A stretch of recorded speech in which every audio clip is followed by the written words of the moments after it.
Hey everyone, it's Raj from 3CB Performance.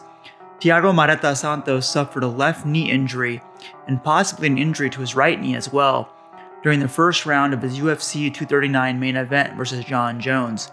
I couldn't pinpoint what exactly caused the injury.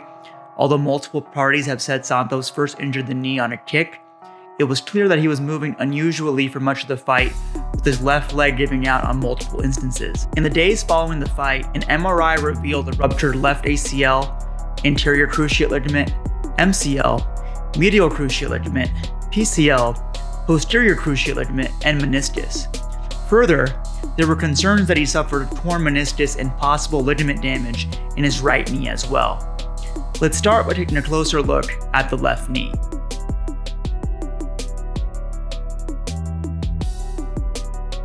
The ACL, MCL, and PCL are each major stabilizing ligaments in the knee. Think of them like rubber bands that attach between the femur, thigh bone, and tibia, shin bone, and help keep the knee joint within its normal range of motion. However, with enough force, the ligaments can rupture, which is what happened in Santos' case. According to the post-fight medical report, the examining doctor believes that Santos' kicks during the fight first stretched the ligaments out, creating joint laxity, looseness, and then subsequent kicks led to more severe injuries, the ruptures. Additionally, Santos tore his meniscus, which is a piece of cartilage that sits in the knee joint between the femur and tibia, to help absorb shock and reduce friction. The meniscus is often torn in combination with the ACL and MCL, known as a quote, terrible triad injury. Further, Santos' team believes that he may have also damaged his right knee via compensating for the severe left knee injuries. Santos' right knee already wasn't in prime condition heading into the fight versus Jones. According to his coach, Tata Duarte, Santos had a torn meniscus in the right knee when he beat Jan Blachowicz in February.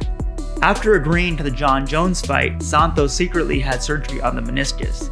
The surgery, combined with a setback during rehab, created a 45-day delay in the start of Santos' training camp, which reduced his training schedule from 3 to 2 months. This rushed training camp may have also played a key role in the injury, as Santos likely had to ramp up his fitness levels quicker with less time to build up his mental and physical strength.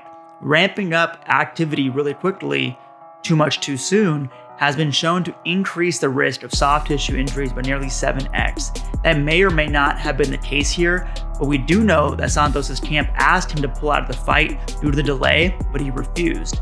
During the fight, as I mentioned before, it's believed that he re-injured the right knee, compensating for the left knee injuries. With no stability on the left leg due to ligament injuries, the right leg has to pick up the extra slack and stabilize the entire lower body by itself.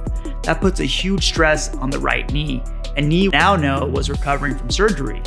No definitive information has been released on the right knee, but if there's enough damage to the meniscus or ligaments, the surgeon will repair that.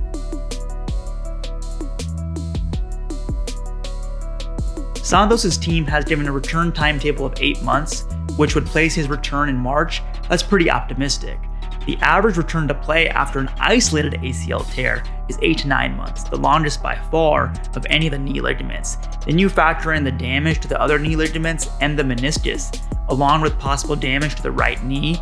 It extends the timeline even further because you're dealing with more residual issues like stiffness, pain and discomfort, and muscle weakness that slow the recovery process down.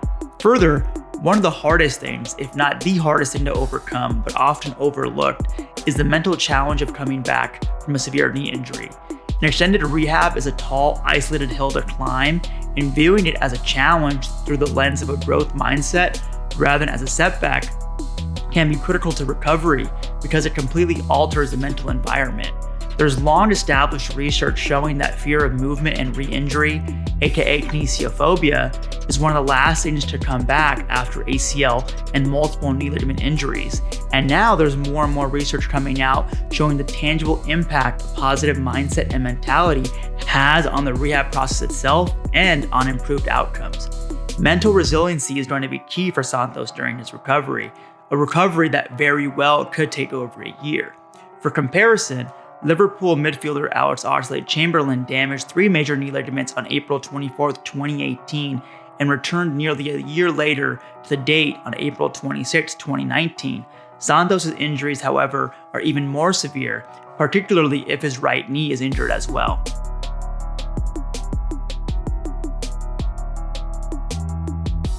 With methodical and ongoing rehab, I'm confident Santos can get back into the octagon and back to his previous levels of performance. The key with Santos, as we often see with young elite athletes during rehab, is going to be reining in his eagerness to get back, because by all accounts he's extremely motivated and committed, which can be a double-edged sword during the rehab process. You have to respect the biology of healing and gradual process of stepwise range of motion, strengthening, and movement.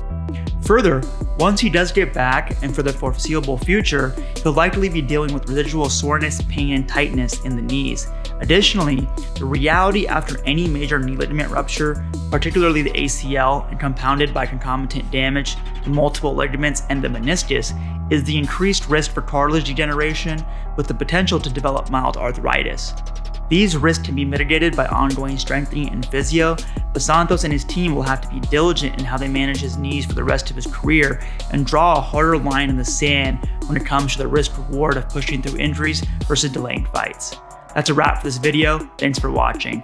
My goal is to provide you with in-depth, evidence-based, narrative-free analysis. You can always find me on IG and Twitter at 3CB Performance. Make sure to sub to the channel for the latest updates. 3CB out.